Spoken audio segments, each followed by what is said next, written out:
cherchez peut-être un boîtier pour votre premier PC, tout simplement un nouveau boîtier pour redonner un peu de fraîcheur à votre config, eh bien ne bougez pas, vous êtes au bon endroit. Bonjour tout le monde, c'est Ludo de la chaîne iWare et dans cette vidéo, je vais vous présenter 4 boîtiers PC à moins de 100 €, mais chacun d'eux a une particularité originale. Oui, il y aura un boîtier très silencieux, un boîtier très sobre, un boîtier beaucoup moins sobre avec plein de RGB et pour finir un boîtier mini ITX pour les petites configs. C'est parti.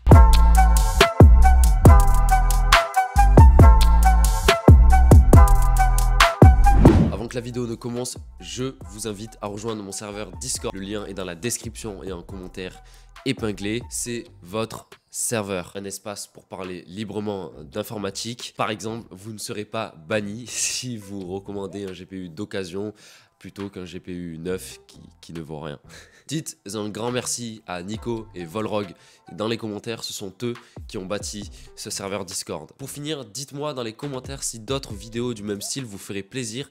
Moi, ça m'intéresse et évidemment, n'oubliez pas le petit pouce en l'air, ça me fait très plaisir et ça aide énormément la chaîne. Merci. Le premier boîtier est en vente à 81,69 € sur Amazon.fr. Sachez qu'il est aussi disponible en blanc et en plus en un peu moins cher. Alors c'est plutôt rare, d'habitude c'est plutôt l'inverse. Mais bon, bref, passons. Le Deepcool AirMaCube 110, très bon boîtier. Honnêtement, un boîtier très sobre, très simple, mais très bien pensé en fait. Attention, cependant, c'est un boîtier mid-tower, c'est-à-dire qu'il ne prend pas les cartes mères ATX, il accueillera seulement les cartes mères en micro ATX et en mini ITX. Faites gaffe à ça, si vous avez une carte mère ATX, malheureusement, ce boîtier vous conviendra pas. Il est plutôt compact, mais il est pas petit, c'est un de ses avantages.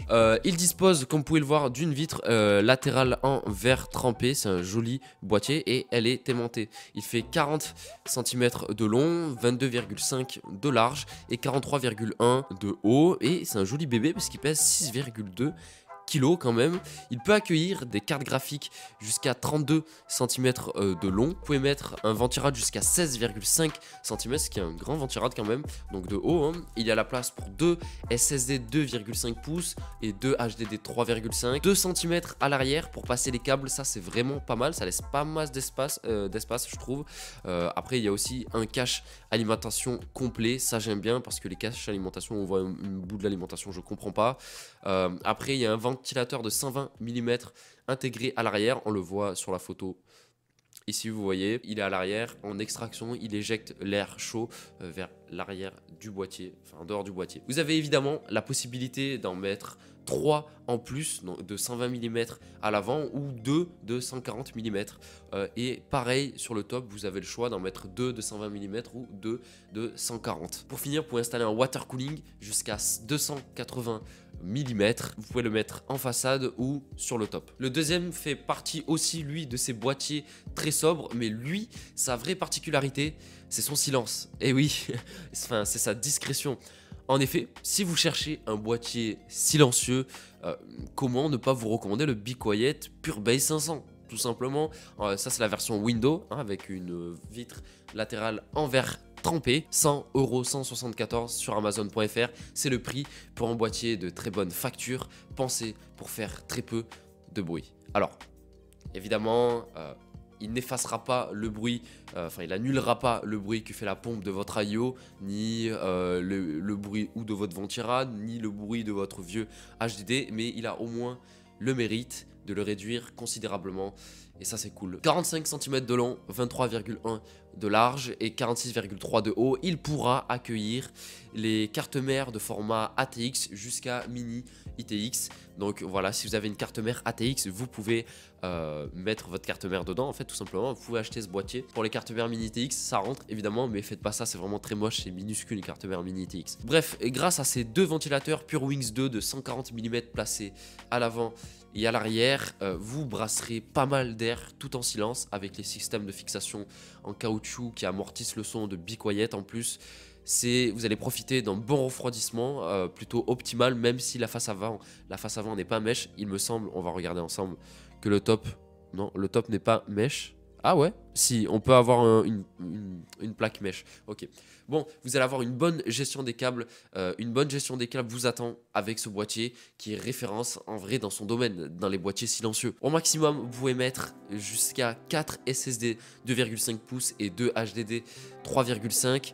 Une vitre latérale en verre trempé. Vous pouvez mettre des GPU immense parce que vous pouvez mettre des GPU jusqu'à 36,9 cm, quasiment des cartes graphiques de 37 cm quasiment. Et si il vous intéresse, je vous laisse cliquer sur le lien dans la description pour vous renseigner si il y a des infos que je ne vous ai pas dit, parce que je ne vais pas tout dire pour chaque boîtier, ça va être très très long sinon. Celui-là est pour les petites configs, le Cooler Master Silencio S400 à 94,99 € sur rue du Commerce, vous le voyez ici. C'est un très joli boîtier, très sobre, très classe, mais aussi très silencieux. Lui aussi, il a été pensé pour ça en partie. Bref, franchement, moi j'adore ce boîtier. Un ventirad jusqu'à 16,7 cm, GPU jusqu'à 31,9 cm, donc sur la longueur, hein, je précise. Le ventirad, c'est sur la hauteur, entre la porte latérale et le ventirad. Vous pouvez mettre 4 HDD ou 4 SSD, 2 ventilateurs 120 mm intégrés, donc un à l'avant et un à l'arrière, ça c'est pas mal. Sur le haut, vous avez le choix d'enlever la plaque. Alors je vais essayer de vous trouver la photo. Vous avez le choix d'enlever la plaque qui isole du bruit. En fait, soit vous avez une grille d'aération mèche pour laisser passer l'air et un meilleur flux d'air, soit vous pouvez choisir que votre PC fasse moins de bruit et mettre une plaque métallique. Étonnant mais plutôt cool, je trouve. Vous pouvez mettre un lecteur graveur DVD de 5,25 pouces. Ça commence à devenir très rare, tout simplement puisque la porte avant, c'est une porte. Je sais pas si on va voir sur le site. On le voit sur le site de Cooler Master, mais je sais pas si on le voit sur du commerce. C'est une porte qui s'ouvre en fait. Voilà. Alors, 41,8 cm de long, 21 de large et 40,8 de haut. C'est le plus petit boîtier de cette vidéo. Il a l'air d'avoir une bonne gestion des câbles. Cooler Master sont pas mauvais pour ça en soi. Il existe une version avec une vitre latérale en verre trempé. Aussi, si ça vous intéresse, moi je trouve cette version plus classe, justement le fait qu'il n'y ait pas de vitre, qu'on ne voie rien. Vraiment c'est un boîtier qui passe vraiment partout.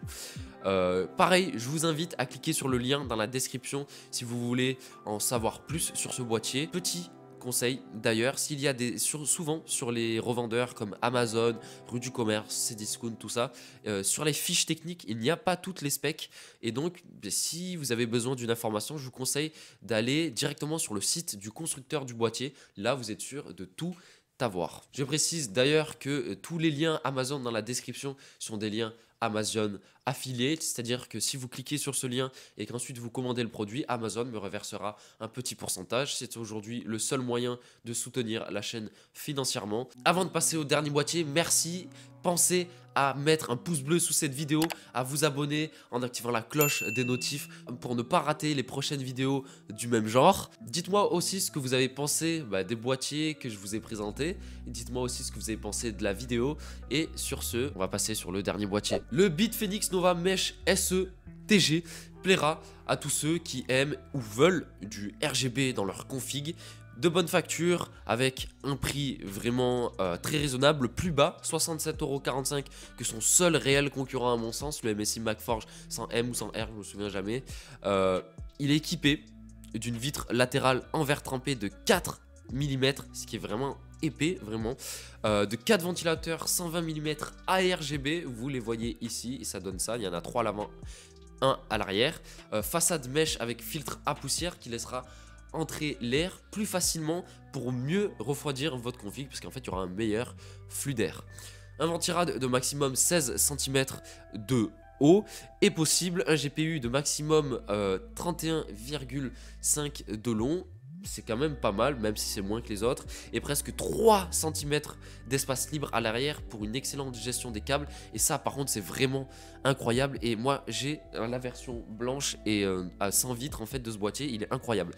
Carte mère ATX et mini ITX, la RGB est compatible avec les logiciels de gestion RGB de tous les grands constructeurs de cartes mères, Asus AuraSync, MSI LightSync je crois, enfin Gigabyte je sais pas quoi, tous les logiciels de gestion RGB, ASRock, Asus, MSI, Gigabyte, ils sont tous compatibles. Vous pouvez mettre jusqu'à 3 SSD de 2,5 pouces en même temps, possible 2 SSD et 2 HDD 3,5 pouces et un water cooling de 240 mm sur le top. Bref, je vous l'ai dit, j'adore ce boîtier. J'ai la version sans vitre et en blanc, car mon PC, moi, il est rangé dans un encastrement de mon bureau. Donc, bon, est-ce que j'ai vraiment besoin d'avoir une vitre? Non, ça n'avait vraiment aucune importance pour moi. Je vous recommande vivement ce boîtier ou la version sans vitre, comme la mienne, si vous n'en avez pas besoin. Je précise quand même que la version sans vitre n'a qu'un seul ventilateur d'intégrer, qui est à l'arrière. Mais bon, c'est quand même déjà pas mal. Le cable management, la qualité du boîtier ou même l'esthétique de ce boîtier, je le trouve trop classe. J'adore les boîtiers Bitfenix, surtout les Nova, je les trouve vraiment bien. Et pour son prix, je trouve qu'il est quasiment imbattable. Le seul boîtier justement avec du RGB et mesh que je vais vous recommander dans le même prix, c'est le MSI MagForge 100M comme j'en ai parlé au début de ce boîtier. C'est vraiment un excellent boîtier, mais il a un ventilateur en moins. Après, il a un design vraiment beaucoup plus typé gamer, qui moi me plaît pas forcément. Je préfère quand les trucs sont assez sobres, mais je trouve, et tout le reste est vraiment super ce boîtier. Le MSI MagForge 100M, 70 €, je vous le recommande aussi. À noter, pour la version Mesh SE sans vitre, comme je vous l'ai dit, il n'y a qu'un seul ventilateur. Pensez-y, je le redis, c'est important. Merci d'avoir regardé cette vidéo jusqu'au bout. Avant de partir, s'il te plaît, mets un pouce bleu sous cette vidéo et dis-moi quel boîtier tu as préféré en commentaire. Personnellement, moi, c'était le boîtier Mini TX de chez Cooler Master, mon préféré, même si je l'ai encore jamais testé. Et bien sûr, abonne-toi en activant la cloche des notifs pour ne rater aucune de mes prochaines vidéos. C'était Ludo de la chaîne iWare. Ciao.